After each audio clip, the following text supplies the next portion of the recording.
What's happening, guys? This is the Club of the Man 1993 coming at you for the 23rd edition of WWE Turn Alert as we take a look back at the 23rd character change of this year and add a little bit of special effects there with the fire, as this one has to do with the big red monster Kane, who had a surprise return last night on Monday Night Raw in the October 16th episode.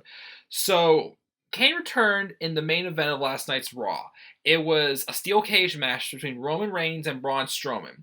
Now, the stipulation was if Braun Strowman won the match, The Miz would be allowed to add a fifth member to his team for the TLC pay-per-view, making it a 5-on-3 handicap match between The Miz's team and The Shield. If Braun Strowman lost the match, then Strowman would be out of the match at TLC, and it would just be a 3-on-3 match with The Bar and The Miz taking on the Shield. So there was high stakes in this match. Now, I was suspicious of them adding a fifth member. I thought maybe they might just go with the Miztourage member Curtis Axel, since he is actually from Minnesota, where there's the pay-per-view is going to be taking place this Sunday. But I felt that would not have been too big of a surprise, really. But even though I wouldn't have minded seeing it, because I want to see Curtis Axel get something going here, but it doesn't look like they're going to be doing it. He feels like he's just getting pushed back off to the side, just like Bo Dallas seems to be as well. Through this whole Miztourage storyline. So, I mean, I was a little... The only thing I didn't really like about the whole thing of them coming together with The Miz and the other opponents for this TLC match was the fact that they didn't really tease much tension. The Miz was relying more on, these guys, The Bar, Cesaro and Sheamus, Braun Strowman, and now Kane as well. And, the Miz tried to be like, well, you took us under our wing. Why can't you rely on us either? But they didn't really build them up to be strong, reliable opponents for the Miztourage. So that's why I was like, okay, you could have held a story there. Maybe we'll get something afterwards. I don't know. But anyways, getting back to Kane. So in the main event, there was some outside action going on with The Bar and Ambrose and Rollins, who the Miz would later trick into locking up outside the park garage. That way it could be just Roman and Braun in the ring. And then Roman was about to set up Braun for the spear to probably get the pinfall victory, but then the fire hit just like it did at the beginning of this video, and I'm just like, huh? Are you serious?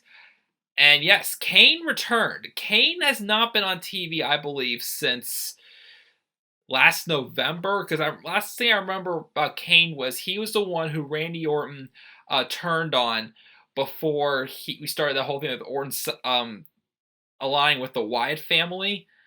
I don't think Kane was in the Rumble this year. And then I heard rumors that he was running for mayor of Knoxville, Tennessee. I don't know if he either did not get the position or if, he's just come back for a one-time thing. Because I'm thinking first, why would Kane want to be a part of this match? I really thought, besides Curtis Axel, another possibility I thought was Samoa Joe was going to be the fifth member for the Miz's team. But to me, it makes sense, because Kane's the brother of The Undertaker. And who did Roman Reigns retire? The Undertaker.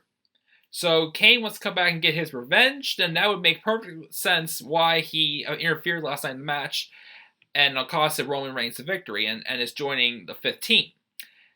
Because that could be the case, since it seemed, from what I got, it seemed that, Braun Strowman and The Miz knew Kane was going to be doing this.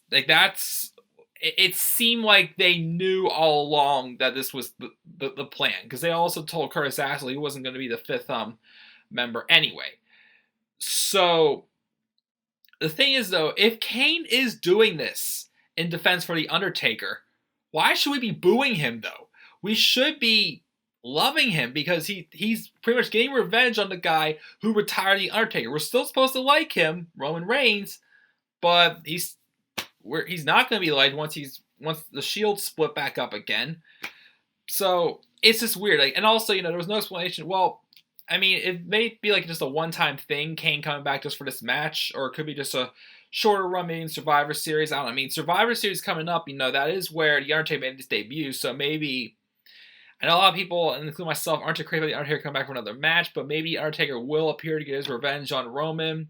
And maybe Kane will be involved. Maybe it was some Brothers of Destruction match against the Shield or whatever. But it still wouldn't make sense to me, because we should be hating on, Kane and Taker if they're facing against the babyface of the Shield.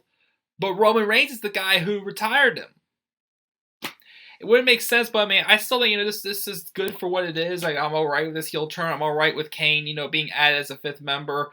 Come back for a brief little run. He was originally on the SmackDown brand, but he's more focused on the Raw brand right now. So what are your thoughts on the Demon Kane returning last night and joining forces with The Miz at TLC? Or what do you think the future holds for this heel turn as well? Leave your thoughts down in the comments section. And please always click that like and subscribe button for more content to come, as well as follow me on Twitter at DemandAirboy93, and stay tuned for more WWE Turn Alert.